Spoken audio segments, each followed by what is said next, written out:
Hello. Right, today we're going to take a look at Dirtside. As you can see here, it's a supplement for the Cepheus engine, any of the Cepheus engine games, and useful in the hostile setting, which is also a Cepheus engine game. And it's 2d6 base, so of course it's compatible with the White Elephant game. You know, begins with T. We won't mention it though. I have to say, I was quite intrigued by this cover image. Obviously, we've got a binary star system, and it looks like there's either a distant or much smaller sun spinning around a larger one or nearer one. But look at this. This is like an aurora, and it's a spiral. So as this sun is circling, it's obviously shooting off something, some form of radioactive particle, or at least energetic particle. And when it hits the atmosphere of this planet that this character's on, it comes out as this aurora. I think that's quite fascinating. I wonder if that is a dangerous aurora. If you're in space and approaching this planet, do you have to dodge this spiraling energy wave? Could be a fascinating hook for a scenario, but that's nothing to do with this book. This book is all about what happens when your characters go dirtside, when they land on a planet. Let's see what the introduction says. Hang on, let's just zoom in a bit here. So what we got here is comprehensive wilderness survival and travel rules. So it's about being dirtside. It's not when you just pop down to a planet, you know, and nip into a nearby palace and steal a laser pistol. No, this is about when you're on a planet and you're stuck there for a little while, or you're doing a serious travelogue type adventure where you're crossing, you know, vast swathes of the planet. And that's what this is all about. It expands on the basic rules that exist and give you, especially the encounter tables, it gives you something you can build up on the fly. So let me just click and zoom out a bit. So what you get in here, event tables, for different terrain, climate types, surviving in the toughest environments. So there's rules and guidance for surviving tough terrestrial type locations.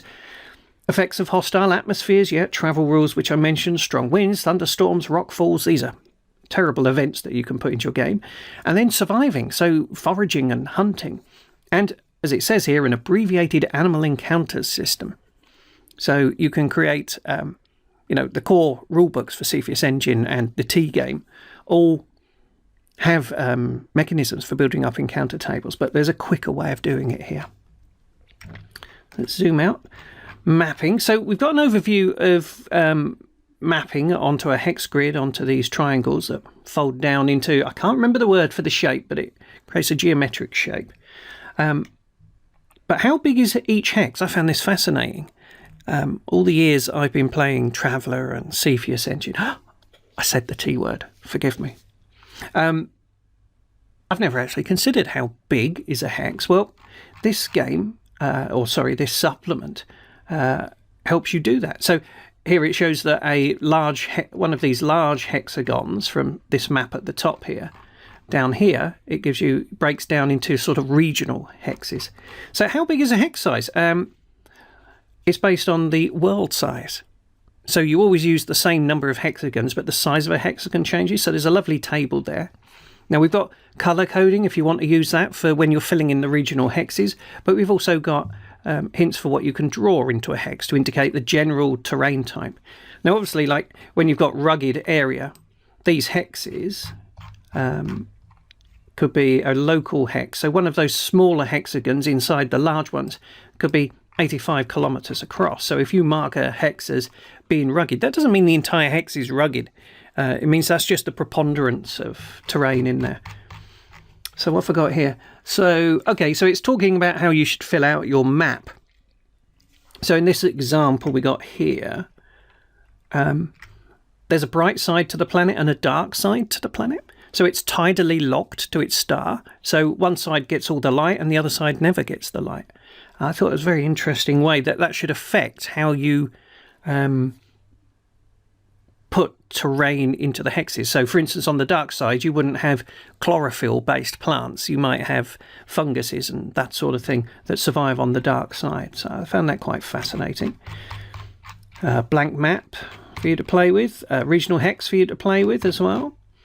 Okay, so travel. This game is about traveling on the planet. It gives, I said game again, this supplement. It helps you with that. So it's a checklist for when they move from one hex into another. Basically, you go through this checklist here. Like, are they being damaged by the environment they're in? Where are they starting? What time is it? You know, that could affect the light, etc. And can you get an event in? So let's just roll through here. Speed of travel. How many hexes are you traveling through? There's like two types. Oh, here it is. Two types of travel. Travel within a vehicle, an ATV, or if you're walking. So very Lords of the Rings concept there. Okay, so it takes different times to travel distant places. So here we go. We got a time travel ATV. Time travel. Traveling time table. Time travel makes it sound like something else. Let's roll on again. Other activities. So following each travel period, the referee should ask the players what other activities their characters are engaged in. Now, that's where the role play comes in, because you're not going to, generally speaking, role play the 8 hours of driving a vehicle. You would only role play the events that might happen to take place while you're driving that vehicle for 8 hours. Do you get a puncture? Is there an animal swarm attacking the vehicle, or do you end up in the middle of a herd of herbivores or something? Only the interesting things would be role-played, but expanding that comes between those travel periods, when you can have the talk around the campfire, where you can have the interactions between the characters in a more meaningful way. Somebody walking off and getting lost, for instance, which wouldn't happen while you were travelling around in your ATV. So there's rules here for searching, driving distances. Okay, and it introduces a travelling chart here. So you can track how far they've gone, what hexes they're in, what events happen to them. There's a blank table for this. Okay, so here's a sample table filled out, showing how far they've gone, and here's a blank one for you to fill in. So if you know they've got to travel 17 hexes and you know that each hex is 1,000 miles, you can track how far they've gone as a referee, because that's probably going to last a number of sessions. So it can be useful to let the players know how far they've got and how far they're going to go. So, right, so, okay, some rules here for being chased and chasing. Hiking distance sheet, very similar. This is for when you're walking, not in an ATV. Same sort of thing. Now, carrying capacity. This is something we should have thought about, but I didn't. So there's rules here for what level of load you're carrying: light load, medium load, heavy load, etc. But of course, that's all variable based on the size of the planet, most likely. A larger planet's going to have a higher gravity, generally speaking. So we've got some weights here, and then we've got details for modifying how much you can carry based on the local gravity. Fascinating. Alternate ways of carrying your loads. You can tug a polk behind you, or, I never know how to say this, Travois? Travoy? Not sure, but sled is possibly a better way of saying it. Okay, some guidance for getting lost. Fatigue. Now, this assumes here sleep period in every 24 hours is about 8 hours. So again, human characters are getting the rest they need. If you don't, then there's some rules for working with your endurance to see what effects that'll have on you. Of course, if you're in a vehicle, malfunctions happen, so there's some guides there. If you've got beasts of burden, then you need to spend time looking after them. There's rules for that sort of stuff. Hunting is a great way of sustaining yourself on a planet, but you've got to then ask yourself, is the thing you just shot edible? How much food do you actually get off it? How much nutrients? For instance, rabbit is something that you can breed, but there's not a lot of fat in rabbits. So there's, I don't know how true it is, but that you can have rabbit starvation. At least that's what I've heard. If you eat nothing but rabbit, you're eating protein, but you're not getting any of the fats that you need. So you still start getting thinner. Quite unhealthy. Stick to seals if you're only eating one thing. Healing on the move. I thought this was a nice touch. You get reduced healing capabilities while you're on the move because you're not resting. And then we get into the event tables. And let's just zoom in on this one here. So for the planes type hexes, this is a 3 dice based event table for things that could happen to you. And in here it's got tables for, well, you can see every event type, every terrain type. Let's roll on by. So I think I highlighted one here, Sandstorm. So having the table and having the events, you've got a Sandstorm type event. So as an example of the different terrain types, the descriptions and the additional rules you get here. For instance, it talks about sandstorms, how long they can last, and what sort of damage you might suffer. Each of the different terrain types has its own peculiarities in that regard. Ooh, a horrible creature, snaky, insecty thing. Ugh. Animal encounters. Now, this is basically a shortcut system to creating an animal encounter. You need to basically worry about the size and the type. Rather than going through everything, here it gives you a shortcut to how you're going to create hits for it and how much damage it's going to do. So it gives you a very quick way of building up a series of animals. Because as it says, if you're on a travelogue, you're traveling across the planet, you don't necessarily stay in the same type of terrain, and you don't necessarily, and that doesn't necessarily mean that you stay with the same sort of animal over and over again. As you change into different terrains, different environments, you're going to be getting different types of animals. So exposure is a thing as well. So we've got some rules and guidance for dealing with exposure. For instance, you could be on a super cold planet. What if your environment suit gives out? How much damage are you going to take from that? And that's what we're dealing with here. Yeah, so how much damage from temperature? How does it work in your game? Some nice examples. Types of clothing that you might need on the planet. So if you're going through desert clothing again, through a desert, you're going to need desert clothing. So it gives you some descriptions of how much that stuff costs and what it does for you. Falling damage. Now, again, that changes. There's a nice table here showing different amounts of damage that you could suffer based on the size of the planet and gravity again. Rules for dealing with starvation, dehydration.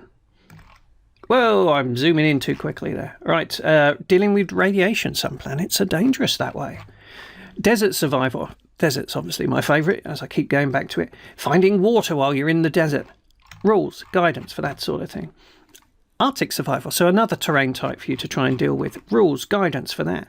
Pre-packed survival kits. So the go bags you're going to find in your ATV, probably. You know, when you bought it, you probably got survival kits for it. So there's some guidance for all the sort of things you're finding there. Rules, guidance for camping. Wonderful stuff. Wonderful. Let's just go in here. So this is all ration packs, but there's equipment here as well. Oh, here we go. I did notice that we weren't getting any tech levels for the various equipment, but that said, none of it is too out there that you would need super high tech levels. So navigating. Now, I did find this kind of interesting, right? So a simple magnetic compass. Yeah, you can buy it. It's really cheap. Dollars or credits. Compasses don't work everywhere. For instance, I don't believe a compass works on our moon, on Luna. I think you need to have a certain type of planet. So it's never rely on having a compass as your guidance on a planet. Okay, hunting for survival or fun. Health and protection. Okay, so first aid kits, trauma kits, etc. Tools you might need while you're out and about. Obviously, you definitely need to have one of these knives to keep you alive. Again, like different types of things you might want to take with you on a planet. Improvised kit, so your JOT skills coming to the fore here. Dealing with raw materials you need to build things, like how do you get rope if you haven't got any rope? How do you make it? And there we go, a special section on Jack of all trades, which is going to come into its own in a survival situation. There's a scenario idea. Your ship has crashed, and you've got to cross 20 hexes to get to civilization. Okay, so blank tables for you to fill in for your various terrain type events. And then we're into the legal blurb. Let's just check there's nothing after the legal blurb. No, nothing after it. So there you go. If you're planning a travelogue Dirtside on a planet somewhere, I highly recommend you take a look at this. There's a lot of rules, a lot of background, a lot of ideas and inspiration in here. It's not just hard rules. Some of the sections are just sort of guidance for things you as a referee will need to consider. I really enjoyed it. I had a good read going through this. it fired off all my neurons, that's what I'm saying. And I've got some stuff in there that I'm going to incorporate in some of my upcoming scenarios, that's for sure. If you like what you see, there's a link in the description below.